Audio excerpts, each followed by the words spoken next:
everybody? Welcome to another episode of Midwest Slamcast. Today I have Brandon Dugan on, aka DROOGZ. What's up? Glad to be here. Going on, man? Hey, how's it going? Thanks for hanging out today. Hell yeah, dude. Yeah, we actually just spent some time working on a track together, which was fun. Oh, it's a lot of fun. I got to do some stuff that I've been wanting to do for like some DROOGZ stuff for a while, so definitely a lot of fun. Oh, For yeah. people to hear it. Oh yeah. We're gonna put in like a little sample, but yeah. I guess just to kind of tell you guys what it is, it's kind of like a trap, like dark trap song with like some kind of heavy elements. in it. Yeah. It's gonna be good stuff. It's got like actual like guitars in it, you know. Some heavy shit.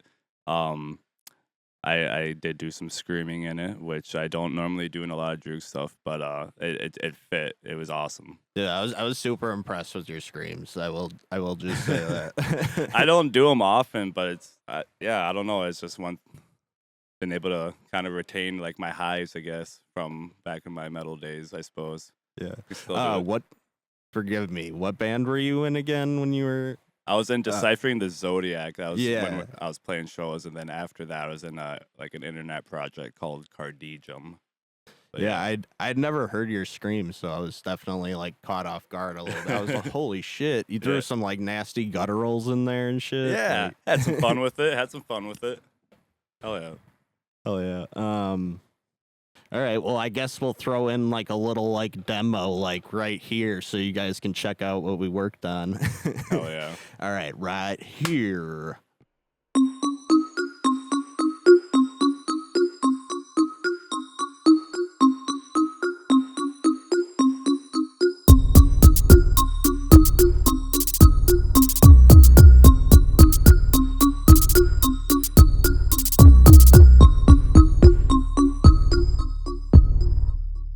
Pull up with a motherfucking mask on.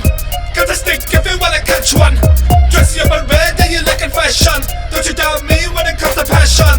Take a look around, I ain't got no compassion. Pretty little bitches, craving erection. Chin check a box, they wanna take my spot. But I got a bad habit of leaving bad impressions. Yelling up Satan, calling my demons to gouge the eyes of all of my foes. Despicable lies, lo and behold, Messiah of murder, I already know.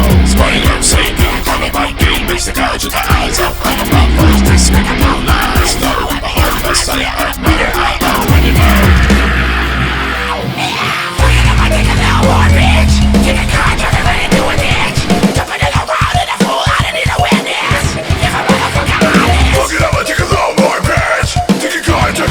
dash. Jump another ride and a fool, I don't need a witness. Leave a motherfucker loose. And we're back. So hope you guys enjoyed that because it was a lot of fun to work on. Oh yeah. So dope. So when did you actually get your start in music? That like right around high school, I want to say my junior year, I was in like a garage band. We didn't go anywhere past the garage, at least while I was in it, and it was about what you would expect of a garage band, I guess, back then. Like we didn't do a whole lot, like a lot of just kind of like fucking around type shit. And then eventually, once I knew I wasn't going anywhere, I just kind of like stopped. But I didn't get like my real first foot in to like the music scene until like, man, I want to say like 22 when I moved back to Green Bay, where I was born, from Manitowoc, and was able to find some like-minded people, and that's kind of where Deciphering the Zodiac was born. And after a year or so of writing, we were able to get some shows going, and then it's kind of snowballed from there. Hell yeah. Yeah. Who would you say like when you started were like your biggest influences? So like that would bring me back to like in metal, like my biggest influences, like actually the artist that made me want to just do like vocal stuff in general was Mitch Lucker from Suicide Silence. Oh fuck I yeah. remember hearing Wake Up on the radio after like when the radio stations were doing like the late night extreme metal shit, and I heard that and I immediately begged that CD for Christmas, and it was one of my favorite CDs ever to this day. But them Randy Blythe from Lamb of God. Took a huge amount of influence from him as a musician. Dude, have you ever seen those guys live? Twice, and oh my god, just phenomenal. Did you see them in the ballroom at the rave by chance? Yeah, I did actually. I don't know. Depending on what year it was, I was probably at that show too. I'm trying to think. Crowbar. I don't know if it was Crowbar that played with I'm trying to remember who all played that night. Yeah, I just remember I was definitely drinking a fair bit. Yeah. So I don't remember who else played. I'm trying to think. That had to have been like back in 2016, but I'm pretty sure that was the time that not to call him out, but Tomas, I'm pretty sure got too drunk and like passed out in the pit. It was like, oh shit.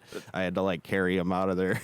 Ironically, that's also like the only time that I didn't drink, but like I was just going hard in the pit, and I just like I almost like collapsed in the pit, and I was damn near crawling back to like the outskirts of it. Dude. I don't know, something about Lamb of God shows that just do something to you. Dude, yeah. Fucking just like, I mean, what's the cap in the ballroom?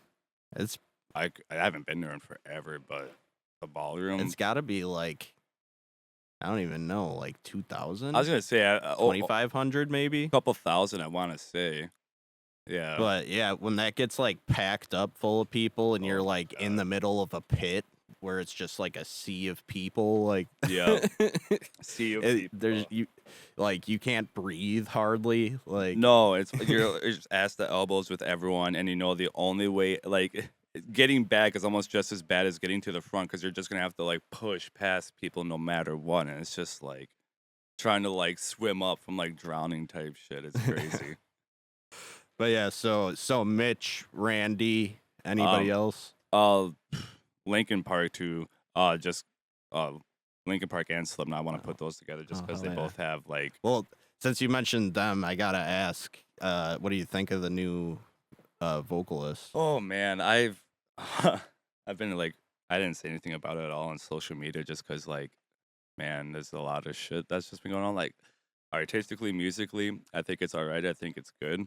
There's just a lot of stuff about her character, like about like the whole like Scientology shit, and I know she like dispelled the rumors of like the whole her supporting Danny Masterson, but I don't know. There just seems to be so much drama around it that it's really hard to like appreciate it, I guess. Yeah. Yeah, I agree with that. Like it's. I mean, I think at first I kind of thought people were being like kind of extra about like being like upset that she was in the band. I kind of had a viewpoint of like let people like grow. Yeah. You know what I mean? Yeah, like let a band evolve. Like he passed away like how many years ago now, and like I mean, let the band grow. Yeah, I guess. I absolutely believe in that. Like they should grow and do what they want. It's just it's just hard to feel good about it right now with everything that's just going on about it. It's just I don't know, it's weird. It's leaving me with a really weird feeling. But I mean, like, obviously I got huge love for like all of their work, especially with Chester.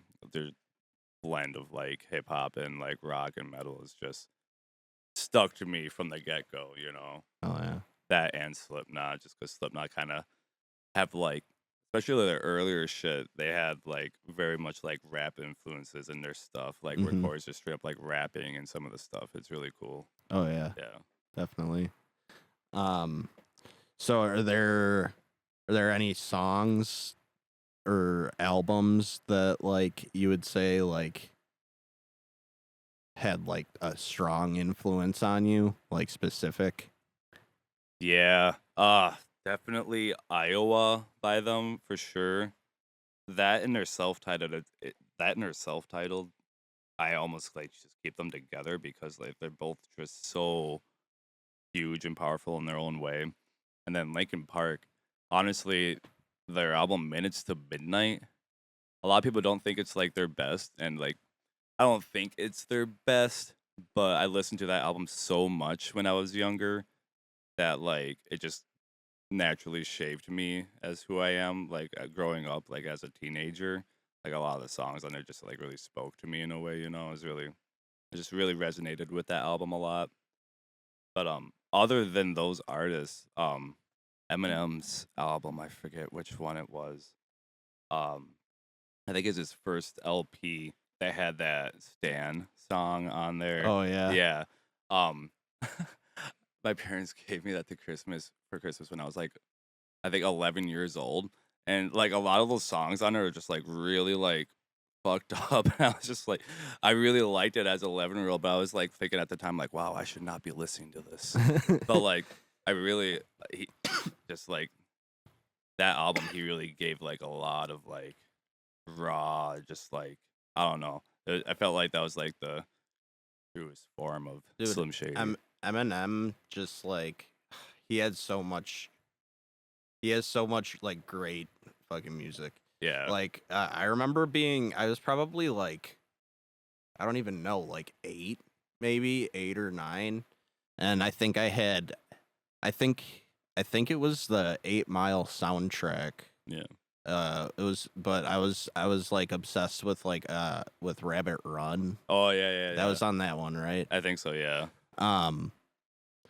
It was actually funny because I was listening to the Alpha Wolf audio tree the other day, Sure. and like the vocalist actually said that like he was like obsessed with that song when he was a kid. And I was like, Hell yeah. oh shit, I like knew like all the words to that song and shit. Nice. But yeah, that was a really good one too. Yeah, I like his shit a lot. I really like his album that he just came out with now, like the Death of Some Shit, I think it's called. But I think some of the stuff before that was a little, I don't know, not my taste. I definitely like a lot of his older shit, and then like this new album he came out with, I really like. Who do you think won against in the MGK beef? I mean, you really gotta say Eminem. I mean, like the whole, not even like just like the song, not even listening to the songs. Like MGK just like came off as like way douchey with the whole thing. Then he talked bad about my boys in Slipknot. What the fuck, man? So I couldn't let that slide. Yeah, I'm not a huge fan of MGK personally. I think he's got a song with this guy called Corpse Husband. Corpse, I don't know if you've heard of him. He's on a Bring Me the Horizon song, a newer one, but he does like a lot of that low, raspy kind of rapping stuff. And he's got a song with MGK, and it's like the one song I like by him because it's like kind of like a dark, trappy kind of song. Hell yeah. So what made you decide to switch like from metal, like stop pursuing that side of things and start pursuing like the hip hop / like dark trap Sure. side? So yeah, after like I was in deciphering because we were doing shows and all that, I was still very much learning like my footing as far as like being a musician. Like when we were recording, like I didn't use a click track. I didn't know like how to keep on time with beats type shit, like it was just so foreign to me. And then so we had written the songs and I was just kind of not like they're okay, but I was just like wasn't eventually not super happy with them, and we were playing them a lot. And the writing process wasn't really going as fast as I would have liked it to be. So then I joined up another band called Cardigium right around the time COVID started. And then during that, deciphering kind of fizzled out. And I was doing that thing with Cardigium for a bit. And it was good. No, it was, it had its moments. Writing the music was fun. I like that. There's just a lot of internal conflict with one of the guys that just it just kind of made me really deviate from wanting to pursue music in general, really. But yeah, that bunch of stuff went down, and I just said, fuck it, I'm not gonna do music anymore. And that thought kind of like lasted for a day, because then I was like, well, maybe I'll just get a laptop or a computer and like do some like vocal covers, because I'm just like, I can't not just do music. And I thought like, I'll do vocal covers, maybe someone will get impressed, and then I'll be in another band and things will be good again. And then I got my first laptop, and I don't know what it came with, like one of these programs for like making beats, and I just started messing around with it. And it turned out I really, really liked making beats. Like I was just having like way more fun with it than like I should have. It was nice too because like, you could just do it right all on a laptop, and like obviously like recording actual instruments like is better, but like just being able to just like put all the shit into like the piano roll and the playlist, and just like being able to create something within like minutes was just super satisfying for me. And then I just and I remember I made a beat, and I just kind of like did some really lazy low effort kind of like rapping over it, and I recorded it. I was like, well, I kind of like this. So I totally just scrapped the idea of doing like vocal covers. I'm just like, the idea of being a rapper just like took on really fast. I was just like, this just makes sense. Like, I don't know, it just like it felt like the right thing to do. And I'd always like, obviously I had that Eminem album when I was younger, and I as I gotten older, I started listening to like more different types of rap, like Suicide Boys and Ghost Main, Bones, all those types of guys. And they really blend in, like they kind of mesh in like that metal genre aspect with their music, while still keeping it very like true to hip hop, which I Yeah. just think is really That's- awesome. That's what I always liked about them Yeah. too. That's why I was like stoked that we were able to do this. I know. Too. Like, It's awesome. And like that's one of the things that people say when they first listen to Suicide Boys is like how like I think it's the song Paris too, where they're like, oh, I see why like metalheads can like this music, because it just has that like dark aspect that metal typically has, you know. So it's very relatable for metalheads to kind of like get into that, and I think it's dope. hell yeah. So that one. Unless you can think of like a different thing than what you've said already, but can you share like a pivotal moment in your career that like kind of Yeah, definitely. So like changing genres like that was pretty pivotal in itself. I want to say like prior to that though was playing my first local show, and that was just like that just seems surreal to me. Like now I play shows all the time. It's like normal to me. It's just kind of part of like what I do. But growing up I had such big stage fright. I hated going up in front of class, stuff like that. But I knew I wanted to be a front man and be on stage and doing that kind of thing. So when I did my first show, it was at like a bar. Wasn't a whole lot of people, it was a good amount of people. But when I remember after I played it and I cried, I was just like, this is the beginning. This is it. This is like a huge turning point. And it was, because like it was just like after that, I was in the music scene. I was never in the music scene until like I played my first show, because I lived so far away. I lived in Denmark. I didn't have a car, no internet. I was like isolated from like all the shit that was happening. So I like had so much to catch up on, and playing my first show like that was definitely like huge for me. But with Deciphering the Zodiac, Yeah. where was it? It was in Green Bay. It was at the Roundup. I believe it's called Jamrock now.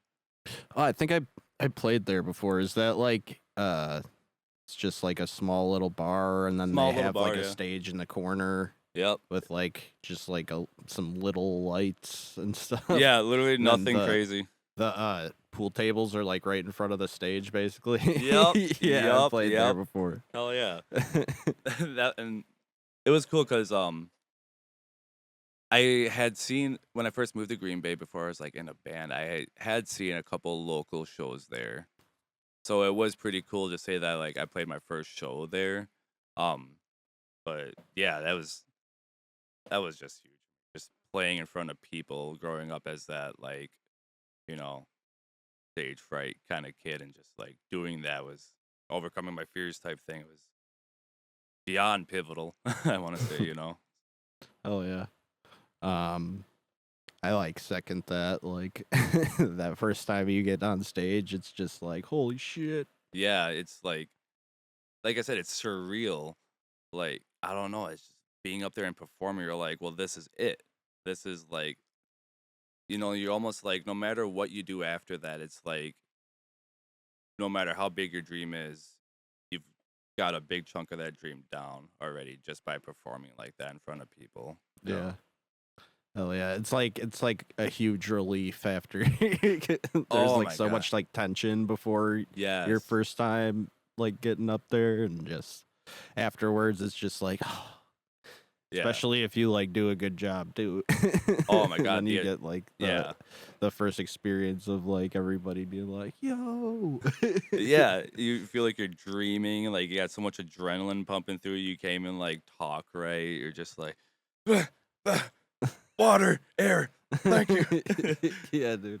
Dude, I legitimately get like nauseous after every single time I play. Oh my God, Like I have Yeah. to like I have to like fight through it to get all my shit off stage, and then once it's off stage, I'm like, I need water and to chill for a second. Yeah, I've definitely been like that. It won't hit till like at least maybe like 10 minutes. I think like once the adrenaline starts to wear down a little, I'll be like, "Oh my God, I feel like I'm gonna like die." Yeah. I'm having a good time, but I need to sit down and be on manual mode for a bit. That's a sign you went hard though. Yeah, yeah, Like definitely. if you need to take a breather, like Oh yeah.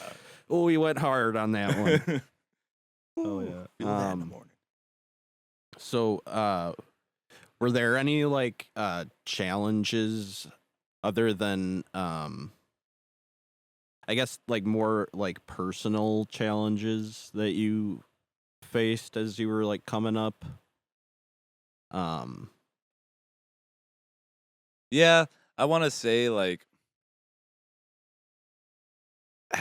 not having it like the know-how of like just like the basics of music and just not understanding that I should have that know-how um and just like not I guess not realizing how seriously I had to take it. Like I like when I first started doing like vocals and stuff, like trying to take it seriously, like I said before, I had no concept of like keeping on beat. So like I really personally struggled with like just I thought like the song was playing and then you just find a spot that sounds good and you just start and you just say whatever. Like who cares if it like, a syllable lands on like the snare or whatever, like just keeping on beat. Like so I never thought I was gonna struggle with that. So like after hearing myself, I was just like, what the hell?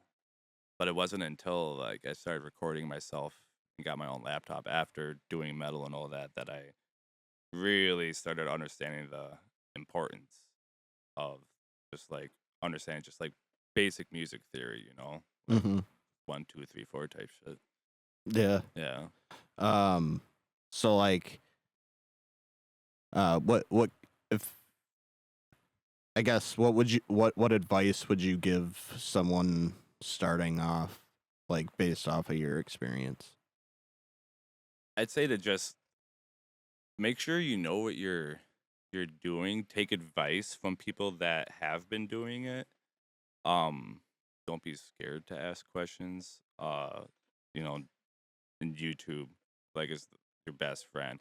And that was another thing that I struggled with too. Like I grew up until I was like 18 without like internet or anything like that, and I was pursuing being a musician like that since I was a teenager. So I had like all my like learning and all that stuff was like looking up YouTube videos in secret at school, you know. But and just having the desire to want to do it as well, because I feel like as a kid, as a kid too, like you want to enjoy your youth, you don't want to go as hard about it unless you really want to, I guess. um yeah, I would just say just make sure you know what you're doing. Like don't be afraid to ask questions, especially from like people in the scene, um and lots of YouTube videos for sure. Oh yeah. Yeah, YouTube is like key. Like Like I don't know. I feel like I've learned most of what I know like pretty much off of YouTube. yeah, it is crazy. Like there's a lot of like junk on there. It's like it get pretty saturated, but like then you got like certain channels that are just like made for the shit that you're looking for. Like I know Reaper has its own YouTube channel. I think like FL Studio. There's this guy that goes by like In the Mix. He does like everything in FL Studio, like everything as far as troubleshooting this and that. Like, oh my god, it's amazing. It's like Yeah. a free college course. Like 15 years ago, like that just was not there at all. No, not Like at all. we have it good, but like I feel like all that's gonna do is like, well, hopefully, it should like bring up the quality of art in general. You know what I mean? I would hope so, but then there's also the issue. I don't want to say it's an issue, but anyone and their grandma can make music these days with how Yeah. easily accessible it is, and yeah, I just feel like it just depends on how seriously that person's going to be taking their music, because yeah, all that information is out there for you to use, so just it's up to you if Yeah, and then there is also like the issue of people that could be like giving like information that they think is true, but probably isn't even good information. yeah, Like, and that can all depend on the person too, because like especially with DAWs, like there's so many different ways to go about doing things. Like everyone's got a different workflow. Everyone's got just like a different way of thinking about shit. yeah. So it's all just finding that person that's just got that same wavelength as you, I'd say. Oh yeah. So what would you say was the what would you say that your first show is like your favorite or like most memorable show that you've ever played? I'd say I have a few most memorable. That one is definitely up there. Like I don't think anyone could ever forget their first show. I just Yeah. like no matter how many shows you play, like there's always that one. Um, but I'd say I got like two other most memorable ones. Another one when I was in deciphering, I think we played like our biggest show, and we never really played big shows. But I mean, like I think we played to like 100 people at in Green Bay at SV2 when it was still around, and that was just great because of how many people were there, and just the energy was just through the roof. That night was awesome. Definitely don't think I'll ever forget that show. Another one also in Green Bay is the one I just did recently with DROOGZ at Green Bay UFO record store. I put up my own lineup and everything and got it all set up, and it's the first show I put together myself. So a couple things that kind of fell through. I had a couple artists drop off, but I was able to find people super quick, and luckily the show, minus audio issues, what's a concert show without audio issues though? But I mean, but that show was just awesome. Good amount of people. I want to say like as DROOGZ, I haven't played to a whole lot of people, but like just there was a good chunk of people packed in that little store, and it was just really cool because it was a smaller store, and seeing like all my friends and family that I like haven't seen in like years, just like all packed in there for the show that I put together was just really, really fulfilling. It was like yeah. such a great feeling. Oh yeah, that's awesome, man. Yeah. So here's the little wrench that I throw in the gears.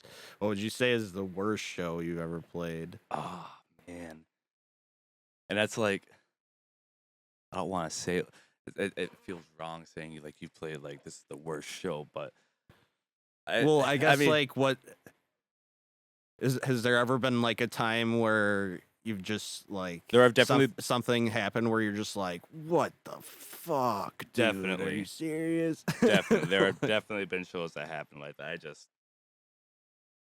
There was one that was I had for every this is for a DROOGZ show. I don't want to get super into the details about it, but it was from what I thought looked like it was gonna pop off. It's gonna be a packed night. And then something happened. Our sets went from 30 minutes to 50 minutes for the local openers, and then the headliner was like the touring package showed up late, kind of did sound check and dipped out, didn't come back till like later, and it was It was a mess. It was like a complete 180 of what the night was supposed to be, kind of thing. The venue itself, like, it was no fault on their own. Like, they did everything they could. Like, they were great. Um, but just made the best of it that you could. Still performed like I would in front of however many other people. Weren't I think I played to like 3 people, but shit like that's just gonna happen. Though, like, Yeah. it is what it is. Like I feel like those kind of shows are like will make or break you. Like you gotta just perform the way you would no matter what. Yeah. I agree with that Yeah. for sure. Sometimes sometimes I feel like you have to have like almost like a standard though. You know what I mean? Like where certain shit is like just like unacceptable. Yeah. Like I'm especially learning shit like that from like doing the podcast and shit and like hearing all like because I ask that on every show, like Yeah. the worst show you've ever played. And like I don't know, I've heard some stories that are just like, what the fuck, dude? Yeah. I think so. This show wasn't bad at all. It wasn't bad, but the first show that I did as DROOGZ is it was with you Passes Prologue, Vapid Oh, Soul, yep. Surefire, Yep. Sound Guy. He was something else that Oh night. yeah. I multiple times just like He was one of those like really I remember like getting there and like just like he's like, who's the drummer? Like, I remember that like he was like every time I remember I was unloading my drums and then he would like be like walking past and be like like just like sighing like hard as fuck, like super passive aggressive, and I'm like, Jesus Christ, man. He had- like, what did I do? Who's shitting your cereal this morning? He had the hardest time just trying to like I had like my laptop and my mic and I don't know what was going on, but he had the hardest time just getting my mic set up the way it should be. I ended up only having like maybe like 5 feet of like cord throughout the show, but hearing him say multiple times like he's just gonna quit and walk out, I'm just sitting there, I'm like, this is my first show. I don't even know what I'm doing. You're supposed to help me. Dude, Uh, we played this venue in where was it? It was Janesville. I think it was can't remember what it was called. But like the whole staff there was just like they didn't like give a fuck about like I think Holly went to like grab like a water from behind the stage and like some lady like walked up to her and she's like, those are for the performers. And she's like, I am a performer. She had like a Oh, stamp or boy. a bracelet or one of those, and she's like, oh, okay. And then she like I'm pretty sure she like just like stood there and like waited for her to get a water bottle and then like leave. Like I don't know. I don't know if she like didn't believe her that she was a performer or something. But then that wasn't even the point I was trying. Like there was that like, and then like yeah, the staff was just shitty, and then the sound guy like. Like our like samples were like quiet as fuck. This like happened like a couple times where like our samples are like way turned down, oh, shit. and like there's like our the beginning of our set like opens with like a trap beat, and it's supposed to be like bumping. You know what I mean? And Yeah. it's like it just was not bumping at all, Oh. and I'm just like. This is supposed to be up, and I'm looking back by the soundboard, and the guy, like, I can see him through the fucking window behind the soundboard. That Yeah. he's out there smoking a cigarette, Oh my and he's not at the soundboard as we're playing, and like, it's like, man, that. Oh my god. I kind of had a similar experience to that when I was performing with Deciphering at this place in Green Bay, and it was like I think we were the only metal band with like screaming. Like they typically played like cover bands and like rock bands, and I remember we went up and did sound check, and I was doing my highs and lows, and the sound guy was just not doing anything, not like adjusting any of the levels or anything like that. And we started playing, and he just stood there the whole time, did not adjust anything the entire time. Like, I don't think we really need anything, but normally, like, you see them kind of like tweaking stuff a little, just here Yeah. and there. But he just the whole time. Every other band he was though. Every other band he was just like making sure everything was fine. But oh my god. Oh, and I think he bitched at one of our guitarists too about a cable or some shit, saying how like I fucking was a roadie for White Snake and all this shit, and I didn't have to deal with any of this bull crap, yada yada. I'm like, well, go tour with White Snake then. Dude, right? You're fucking. What was it, like a bar or Yeah, something? it's just some bar. Like, it was a popular bar that did like get fairly packed with like cover bands, but like, still, dude, chill. Yeah. So how do you like do anything to like prepare for a show? Like, do you have any like vocal warm ups or anything like that, or like? Um, not as many warm ups as when I like did metal, just because like I definitely feel like you gotta warm up when you're doing like screaming and shit. Like, if you're not, like, you're not screaming. Do you ever do like the tongue twisters to get your mouth ready for like?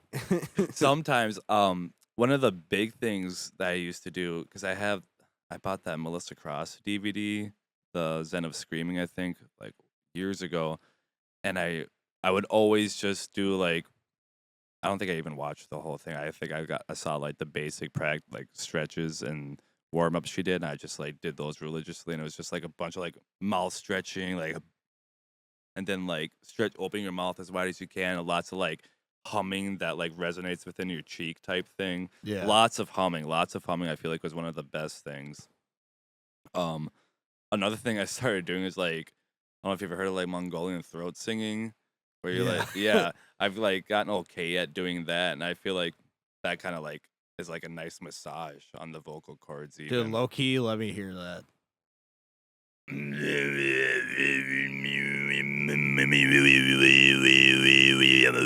it takes a bit to like get into it. Like, I can't just do it off the bat, but like, yeah, I'll Yeah, like hell do yeah. that, and like I'll hold it for a bit, and it's like, Now you gotta go out to fucking wherever that. You ever see that one video? Like, there's like this dude, like he's like in a green suit, and he's like on just like a mountainside with some type of like stringed instrument I've never even seen before, and he's doing that. And he's like super good too. what the It's hell? just like crazy. That's great. That's the way to do that. man. Yeah. Like just like on a mountainside. For real. Yeah, I'll do that. And then no cold drinks. I'm not a cold drink kind of person in it, but like, yeah, lots of like lukewarm water. As far as the DROOGZ stuff, all I really do is for warming up is just going through my set. I don't know, like, and I've been just kind of like fine with that, just like the only thing I'm really more cautious of is just like my breath control and just like spots where I need to be more cautious of that. But that's mainly the most that I'm really just working on, is just like breath control, just because I feel like I definitely need to be more cautious of my breath control when it comes to rapping as far as screaming, I found. Yeah. Yeah, that's breath control is definitely very, very important. Yeah, and that's another thing that I learned from Melissa Cross too, is like to like not wait for a moment to take in a deep breath and just hold it out is like one of the what you should do is just like for every little one, just take a little and just kind of do that every little chance you get, where it kind of like makes sense kind of thing, so you can just kind of like keep going without having to Do you like plan out basically like where your breaths are at When- all? like when I'm writing? Yeah. Or like at least like mentally, like do you take mental notes of like, okay, I need to have a breath here. in Yeah, order to like usually, yeah, because when I'm writing, it's usually like I'll have it written down in the notes, and like I'll just kind of have like a random metronome in my head for the sake of just keeping how it's gonna flow kind of thing. Mhm. And then usually as I'm writing, just kind of like subconsciously, I'm kind of keeping track of where I should be taking the breaths. And then when I'm actually recording it, then I'm able to like really fine tune it, I guess, and like really understand where those breaths should be taken are, and like if I need to cut out like part of a bar or something like that, if I need to start it later, kind of things. Oh yeah. Okay. So I want to know who are some of your like personal favorite like Midwest or Wisconsin artists, and like what have they been up to lately that you're pretty stoked on? Gotta say, first one, my homie Grimrose, Aiden Dearman. I don't know if you know him. Yeah. Yeah, he's so busy all the time. He's actually he's got his rap project Grimrose, the goth trap stuff, which is fucking dope. And yeah, he's drumming for Neck Run. He just got done doing a run with Blind Equation too, I believe, which is fucking sick. And Dude, have you ever seen Blind Equation? no, dude, I want to. I saw them in JJ's basement actually, No shit. and it was crazy. I believe it. I want to have them. Hey, Blind Equation, if you watch this, I want to have you guys on. So yeah. Yeah. But yeah, they just have like guitars, and it's like almost like it's just like shredding like 8-bit I know, sounding it's so cool. stuff. And they're just like they're just like shredding the keys, dude. It's crazy. they played in like fucking Asia and somewhere, I think. And yeah, it's crazy what they've been doing. Fucking props to those guys because it is nuts. But yeah, fucking Aiden, he's actually he just got done mixing and mastering the latest DROOGZ track. I had him do that, so absolutely stoked on that. He also wrote the last song that I did. He made the beat for that, the Hang 'Em from the Gallows with Cameron Loesch. But yeah, he's always grinding, man. He's always doing shows. He's always putting out music too, and it literally just gets better with each release. I'm just always stoked on what that dude's doing. Yeah, we played with Neckrung at the Annex, and I saw him play drums, and I was like blown away. Yeah, Neckrung's dope. I think before Aiden was in the band, I played with him at a house show when I was in Deciphering. Played with them, and have you heard of the Cambion? Yeah. Yeah, they back when they were a thing, they were there too. I think it was in Stevens Point. Just a little house show on 420. It was pretty dope. Oh yeah. So is there any other bands or artists that you're stoked on? Obviously you guys, Zio, like you guys got your show November 15th, your first headlining one. Yeah. Definitely plan on coming out to that. Stoked on what you guys are doing. I think it's fucking awesome. Vapid Soul, those guys, they literally have been homies since like day one. They're always killing it. Surefire and Errors of Humanity, those guys are playing at the fucking rave along with like Still Stay. Like those guys have been killing it. Playing at the rave, that's like, dude, that Seosin show is like holy fuck, sick. dude. That is that's so sick. I'm fucking so happy for those guys. Yeah, that's so dope to see that for like the local scene. It just like, it just goes to show that like you can do these things. You can fucking do these things. It's awesome. I feel like I don't know if they have like a new person in charge at the rave, but they've been booking a lot more like local acts, it seems like. Yeah, I've been seeing that. If I can somehow get in their graces, like that'd be fucking dope. I see that ICP's gonna be playing there, and I actually messaged them on Instagram and be like, if you guys need an opener in Milwaukee, I'll do it. Like, Dude, I'll truck that would everything. be crazy. Yeah, dude, that would be. I feel like you would like for sure like fit on something like that. I feel like I would too. Like I don't consider myself like juggalo music, but I definitely do feel like I would like fit in that, like the music. I feel like they would definitely appreciate it. Well, I mean, I always I wouldn't say like I loved juggalo music, but I like always like got into it a little bit. Yeah. You know what I mean? It's always like it's I feel like they started doing like the stuff that Suicide Boys and Ghost Main not to the extent that they are, but like they kind of like started doing like horrorcore. I feel like it's like the proper term, just kind of like dark, gruesome kind of rap. You know, it Yeah. kind of really paved the way. Them and 3 6 Mafia, they're like two different groups, but I feel like they both paved the same way. You know? Yeah, for sure.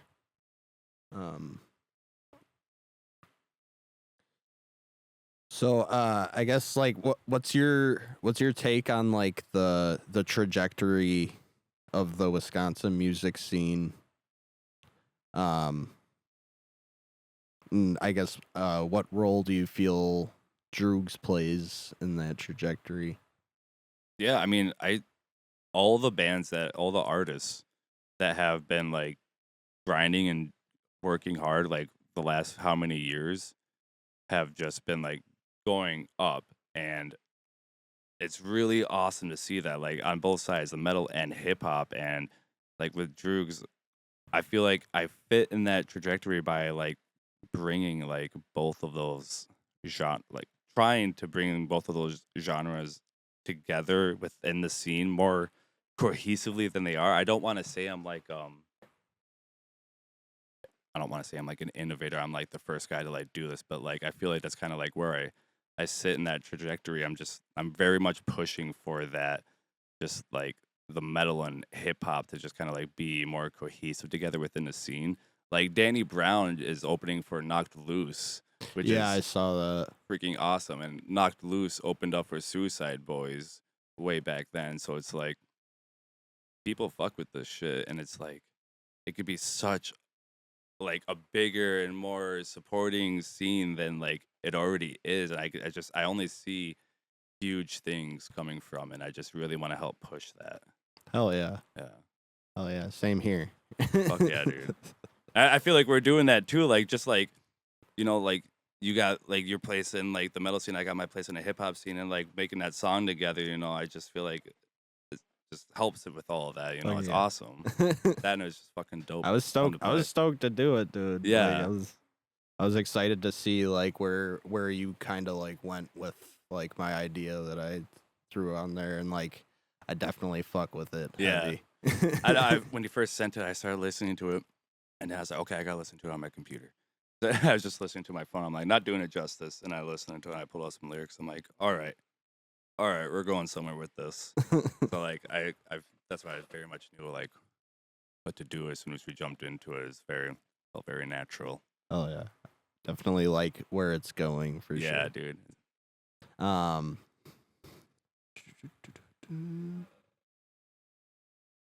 So, how would you say the scene has changed from your perspective? As opposed to when, I guess. I guess from like when you started. Man, it's changed a lot.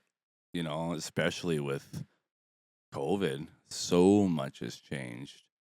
Like since I started, like I've like social media very much played a big aspect in it, you know.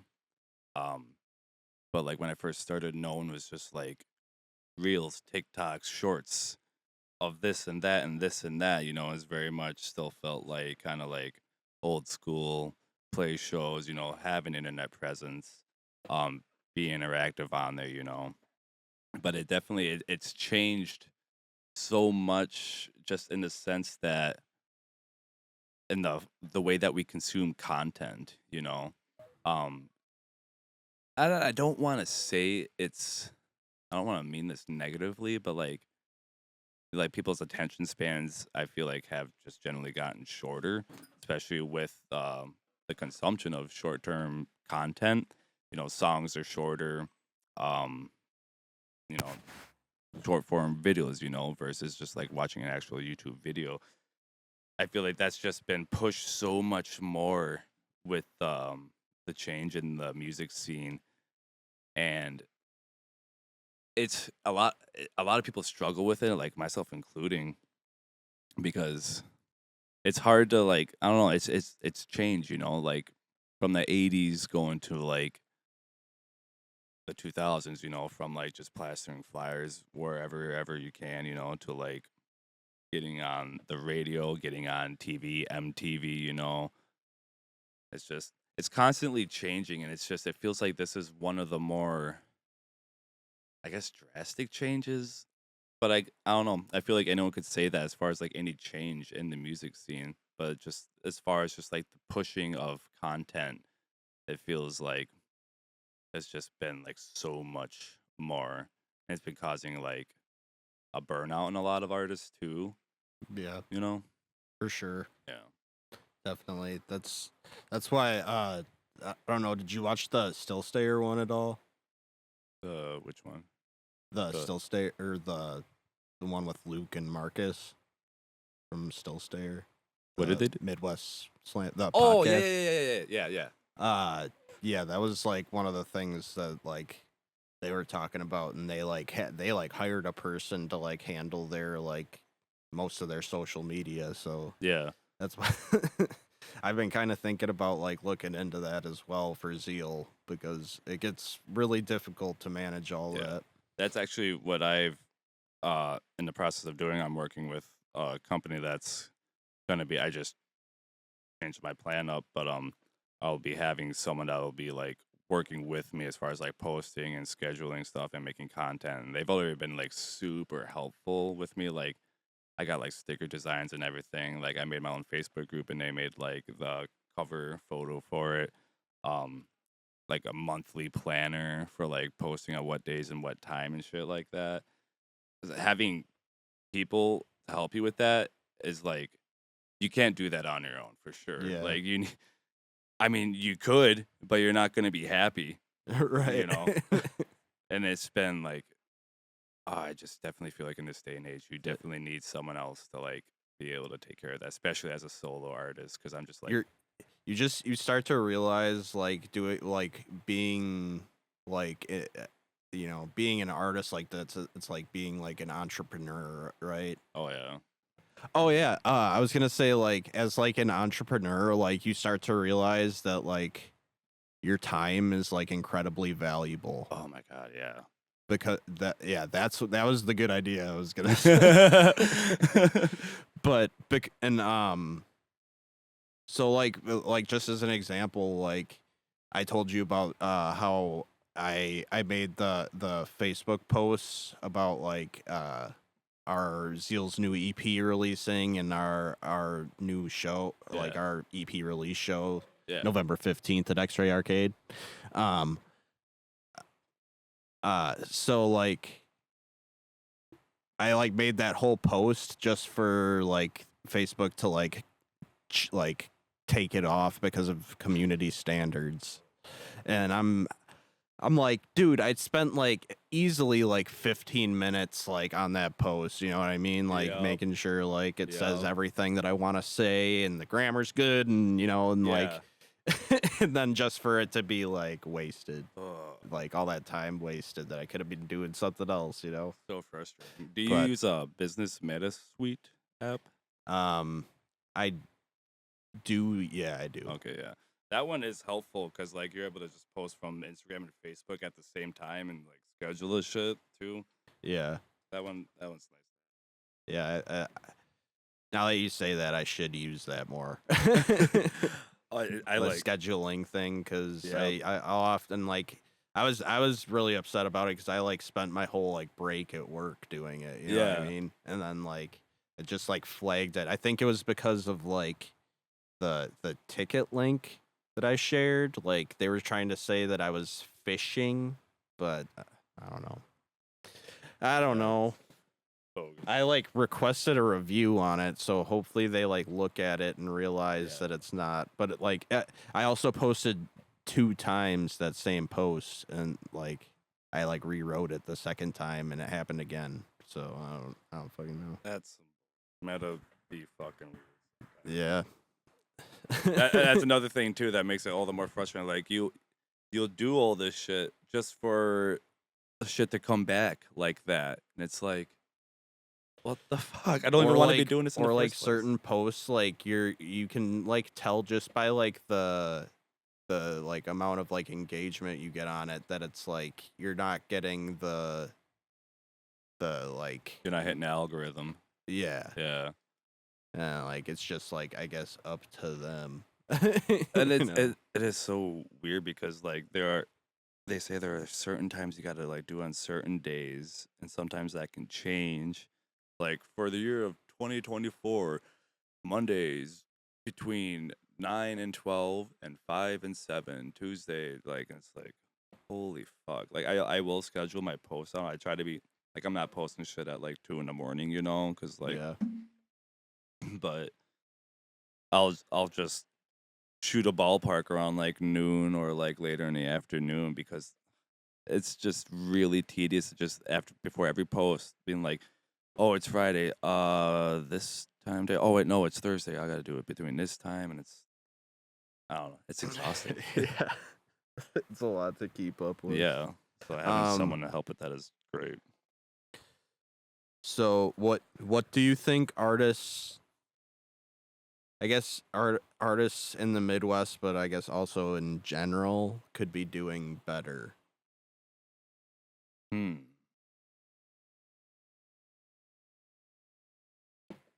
Shitty as it sounds is just being more consistent with social media. I just because I feel like that is just the way it is these days, you know?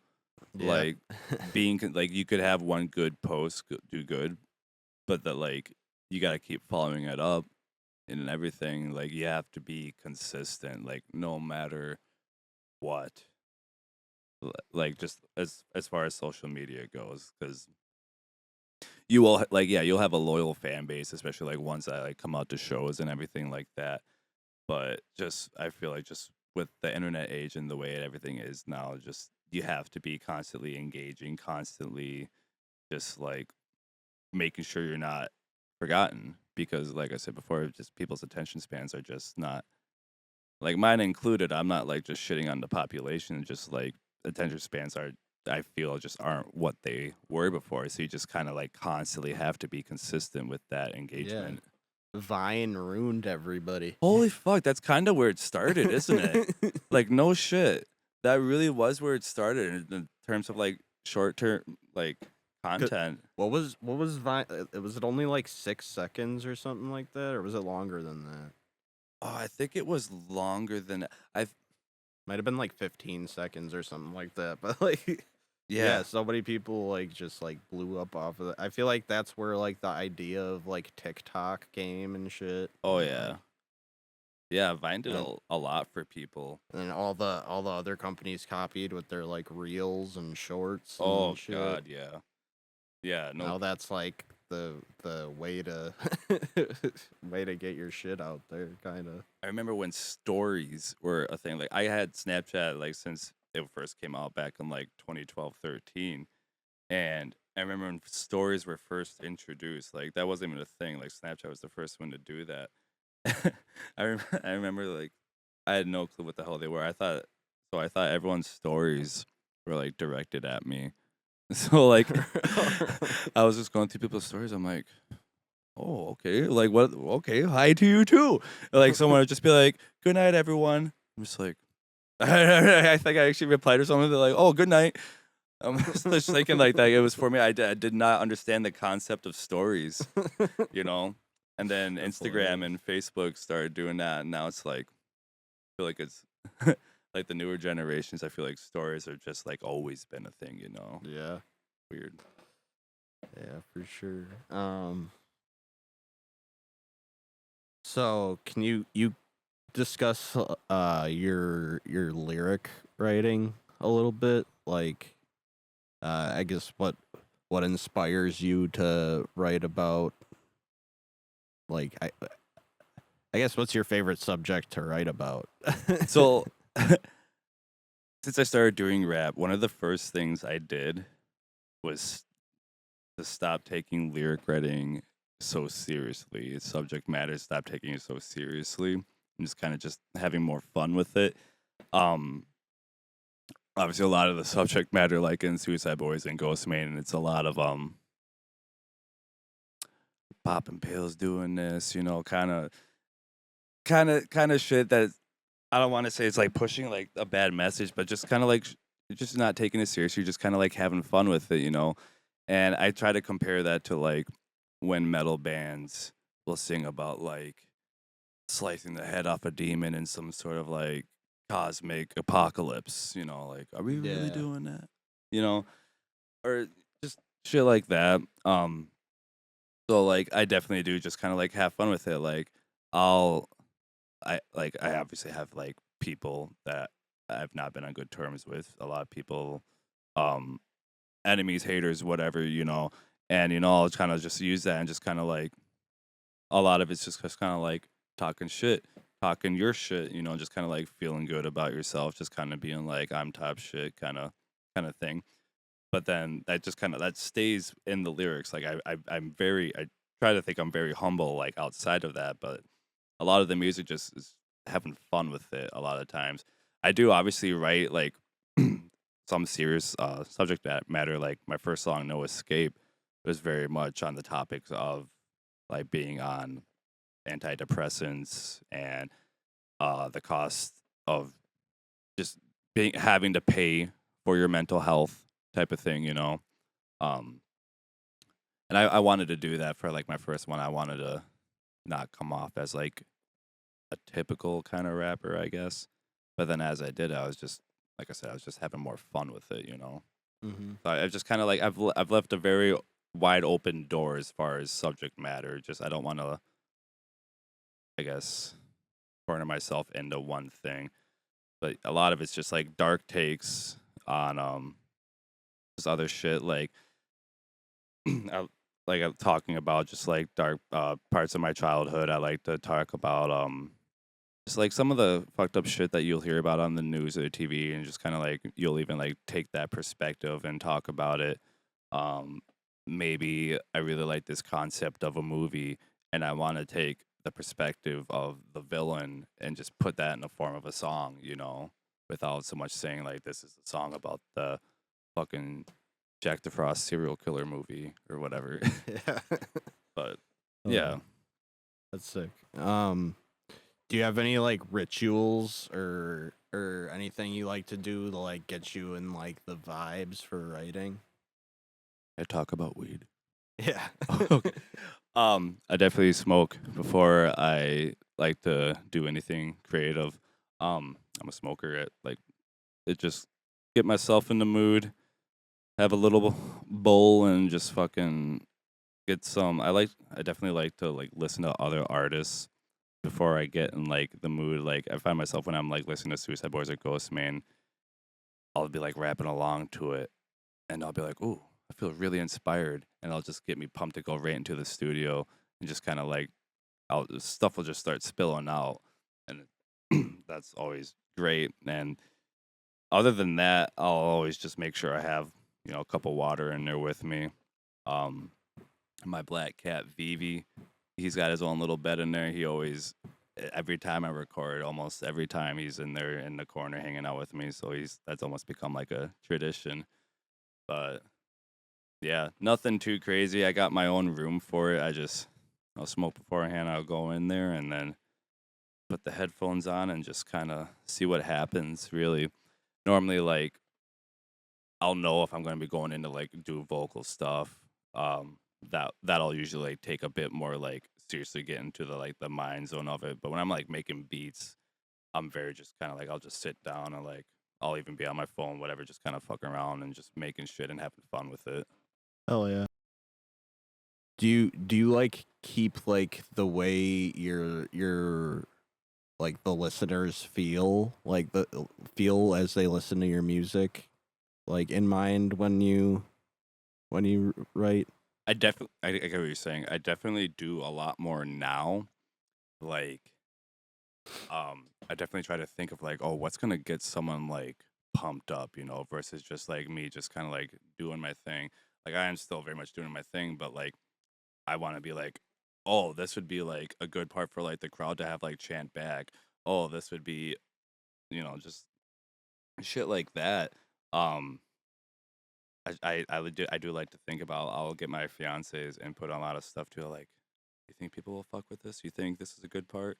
and she'll be honest with me and be like, no, yeah, kind of shit like that. So I always try to get like a listener's perspective, you Mhm. know, and not someone that typically like makes music, you know, Yeah, like that's I feel like that's like key sometimes to yeah, cuz like especially after you've been listening to something so many times, like your ears are like they kind of like adapt to it after a while, you know what I yeah, mean? So like just getting someone whose ears are fresh to whatever that's always like a good way to get.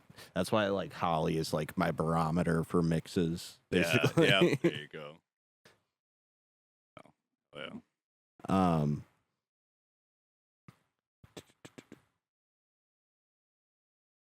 can you discuss any projects you got coming up? I got my single coming out October 11th.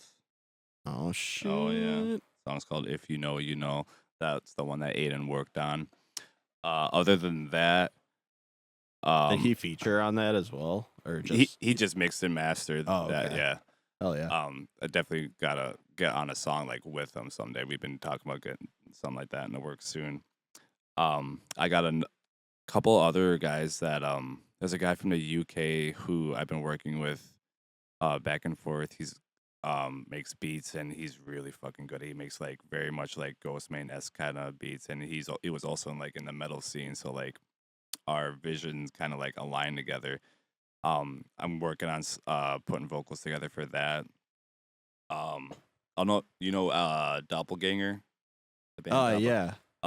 Alex Coates, gonna be working with him on a song. He's gonna be writing something up for me that I can fucking put some shit over. Hell yeah. Yep. That just officially got started yesterday. Um, Other than that, I think after that, I'm trying to, because I don't have like a good selection of singles out. I want to slow down and like I want to write like an EP, like a produce, yeah. like written, recorded, produced, mixed, and everything like by myself. I want to like really tackle that. That's cool. You'll have like a bunch like different like collabs and shit. Like Yeah. you'll have like ours that we made and shit. I And know. fucking that one with Doppelganger. That's cool. You'll have a couple different like metal-ish Yeah. kind of tracks. So that's cool. And just came out with a song with my homies Blackheart and Skelly, Seeing Red. We just came out with the music video for it today, and those guys are like very much like all. Jesus Christ. Sorry, everybody. They're like doing some work next door. Anyway, sorry. Where were you? Yeah, I just came out with a song with my guys Blackheart and Skelly last Saturday, and then today we just dropped the music video for it. It's like a super impromptu video that we recorded after a show, but yeah, they ended up editing it, and it turned out really fucking good. But those guys are like Skelly especially. He does like all like death metal vocals over like trap beats, which is really fucking cool. And then Blackheart does like the same thing, but then also like kind of some like Ghostman-esque kind of vocals.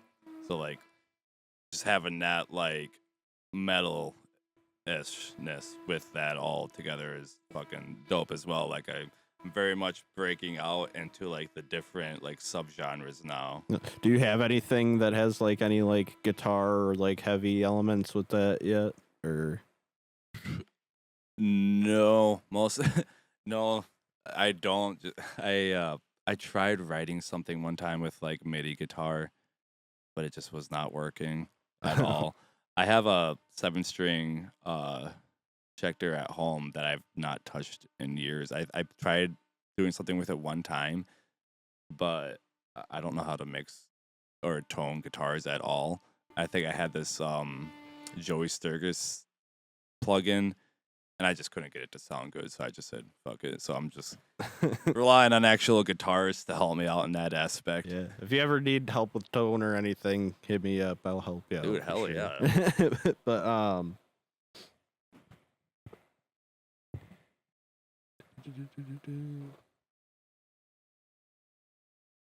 So how do you see like this like dark trap genre like evolving like over like the next couple years?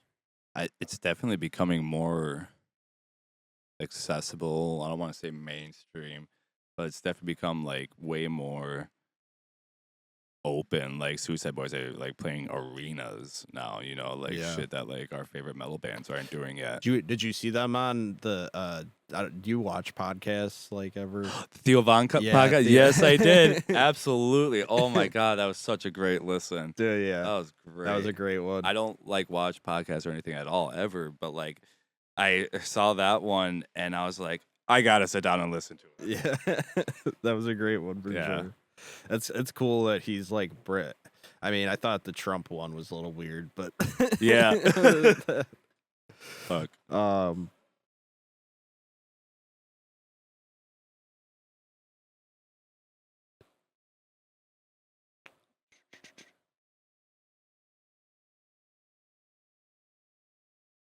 So, are there any like, when you use when you make your beats, have you been like using any like new like techniques or anything that you think are pretty dope? Yeah. Side chaining my kick and my 808s makes like a huge difference that I never really noticed before. I didn't start doing it until like I think I sent you that track too, where you asked me if I was side chaining my kick to my 808s, and I it makes such a big difference, especially when you I love an over exaggerated side chain where it's just like it gives it that boom sound, Yeah. I really like that. So I've been using that a lot. I've also it sounds so silly, but like I've also been learning how to slide my 808s, which sounds really simple, and it actually is. But that's something that I've been like implementing into like making my beats to help make like just a way more unique like 808 bass line type thing. Um, I'm just trying to get like more familiar with like all like the different like plugins that FL Studio has, stuff that can just like help with my workflow. There's this one on there called Edison that's like really good for like tweaking and like editing samples, which is what I did with that song that I sent you. That was really nice because it just has like a bunch of like built-in settings, there's reverb, cutting, splicing, and all that shit. Mhm. Yeah, pretty much sidechaining the 808s I've just been huge on. I'm doing that with everything now, like just like super exaggerated. That and being really like out of the box with like my sounds as far as like sound selection on my drums go. Like I'll start off with like a basic like 808 hi-hat, 808 kick, just kind of like very basic. And then once I have like the structure going, I'll like swap out the snare, like the basic snare sound for like this one had like it sounded like dragging like chains across the floor like really quick, and I swapped that out as a snare, and that sounded really cool. So just getting like really creative with my sound selection. Do you have Splice? I had Splice. I had their subscription. I don't know if I'm just like if I was just like a boomer with it, but like I couldn't like get it to like work the way I wanted to. Like whenever I would like download like the samples that I wanted, I just had so much trouble like finding them in my library for whatever reason. Really? I'm sure I this is like when I first started. It's been like a couple of years. I'm sure if I tried now, I'd probably have like a way easier time. Yeah. But like a lot of times, I'm just kind of like, because they have one shots on there, don't they? Yeah. Yeah. They like samples and shit that you Yeah. can just like layer in for like whatever. Like they have like a bunch of random shit on there that you can just. Yeah, I mean, as far as I know, you should be able to just pull it right into your session. I think my thing was because it's subscription based, right? Yeah. Because like if you're not subscribed anymore, you don't have those sounds anymore, right? I don't think so. Or was it like credit based? Like if you got like It's credit based, yeah. Because like, yeah, you get a certain amount of credits that like you can like you're basically like buying those sounds. You know Yeah. what I mean? With Okay. the credits. yeah, I'm definitely gonna have to try that again more. And you can like look up like different things. You can like type in like your BPM, what key the song is in, and Yeah. shit like that. and then it'll like pull up like samples. Like you can pull like tight. You can get like specific to like what you're trying to look for. Like trash can like lid bang or something like that. Like you could find something for that. Okay. But yeah, I'll have to try that more. Splice is dope. Splice is dope for like adding like unique sounds to your productions.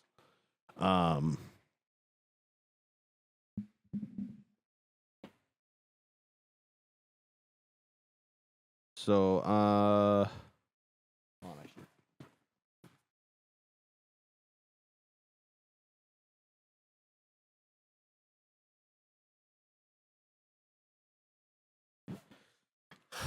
so I think we actually are gonna have to wrap it up, but okay. Thanks for coming on the show and dude, shit. Absolutely. I do actually have one last question. Hit me with it. Wrap up question. If you could go back in time to when you started in music and give yourself one piece of advice, what would it be? Oh man, just take it way more seriously than you thought you were, because back then I didn't realize the amount of work and effort and heart that goes into it, and just really understanding that if this is something that you want to do, just really making sure that it's what you want to do and make sure that you are putting your heart into it. That, and just don't fucking give up. Don't fucking give up, because there's so many times as a musician where you're gonna want to give up, and it's gonna probably keep happening. Yeah, and there probably will be times that you like do give up too. Like, there's been times where I've like given up for like years, and then I like came back to it. And Like I've had a like dramatic moment one time when I was just straight up like I made a Facebook post. I was like, DROOGZ 22 present tombstone. I was fucking upset about some shit. I was just like done with music, and then the next day I was just like, I'm back. Sorry about that. But don't ever give up, no matter what. I don't care if I'm 50 years old and I'm still at the same spot I'm at. I'm not gonna give up. Oh yeah, man. Yeah.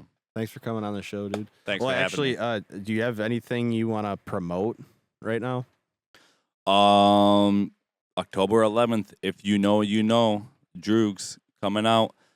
October 6th, I'm opening up for Hex at the Annex in Madison. Other than that, keep tuned. Stay tuned. Hell yeah. Thanks for watching, guys. Make sure you like, subscribe, leave some comments. Let me know what you think. Hell yeah. Hell yeah. All right. We're signing off.